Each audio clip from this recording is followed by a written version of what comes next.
लो जी, मैं वीडियो शुरू करता हूँ रब्बे करीम के नाम से जो बड़ा मेहरबान और रहम करने वाला है। अज मैं तुहानू वही चीज़ एक नवी दिखा रहे हैं।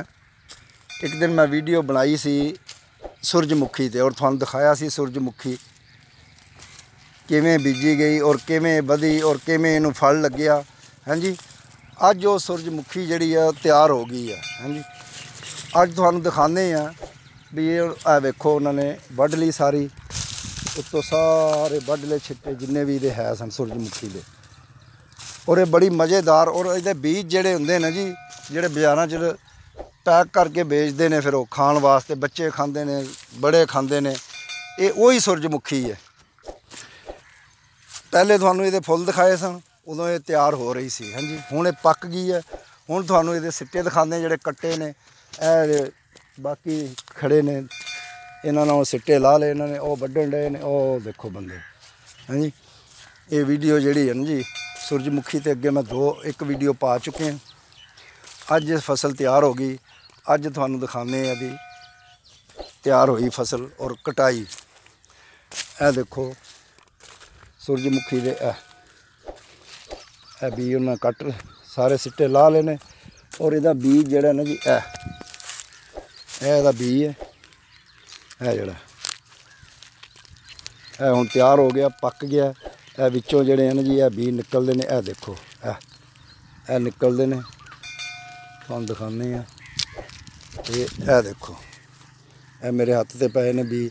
ये जिहड़े बच्चे खांदे ने बड़े शौक नाल, ये वो सूरजमुखी है। हाँ जी, अगर तुहानू नहीं दिख रहा तो मैं दिखा दिंदा तुहानू। ए देखो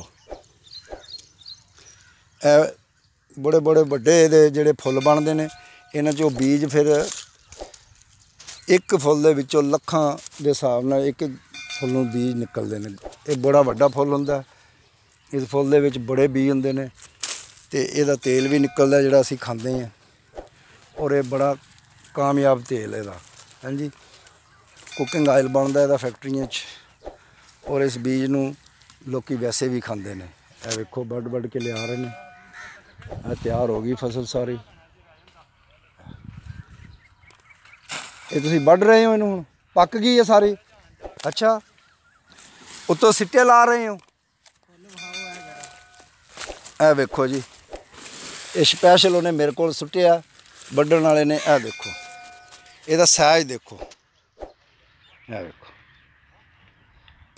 और ये विच करोड़ों के हिसाब नाल बीज ने, करोड़ों के हिसाब नाल एक एक दे विच। हाँ जी, और विचों झड़े भी ने, बच्चे लै जाते हैं क्योंकि हुण पक के बच्चे इत्थों तोड़ तोड़ के लै जाते हैं, सिट्टे खराब करते हैं फुੱਲ जिहड़े। हाँ जी, फिर इन्हों हुण मजबूरी नाल कुछ दिन पहले ही वड्ढना पै गया इन्हों, क्योंकि बच्चे अजाड़ा बहुत करते हैं। इनू खांदे ने बड़े शौक नाल बीज जिहड़े ने। इन्हों जिहड़ा निमक ला के भुन के खाइए तो बड़े मज़ेदार होंदे ने, लेकिन बच्चे जिहड़े कच्चे ही खाई जाते हैं। हाँ जी, ये कच्चे भी बड़े मज़ेदार ने। ए देखो इधरों सारे वढ़ लिया तो वह सिट्टे लगे ने, वढ़ रहे हैं उधरों। हाँ जी, तो उधर वाला भी वढ़ लिया किला। क्यों भाई, वो भी ला ले। अच्छा, बाकी सारी ला ली है, कनाल रह गई इधर। अच्छा अच्छा, 11 बजे ठीक। लो जी, 11 बजे लगे ने तो इन्होंने सारा जोड़ा नहीं ला लेने उत्तों सारे जिन्ने सिट्टे है सन। ये वेखो, इसका फुੱਲ भी बहुत वड्डा ते बहुत प्यारा हुंदा। ते ये अगे भी तुहानू दस्सिया सी बड़ी प्रॉफिटेबल फसल है। ये जिमीदार भरा इनू फसल नूं उगाण ते इहदे जिहड़ा ना जी बड़ा ही इहदे प्रॉफिट मिलदा। और वेखो एक बहुत वड्डा उत्ते देख कितना उच्चा निकलिया जे फुੱਲ। ओ लो, असीं हुण इत्थे अपनी वीडियो ख़त्म करते हैं। तो इस वीडियो को लाइक करो, सबसक्राइब करो, शेयर करो, कमेंट्स करो।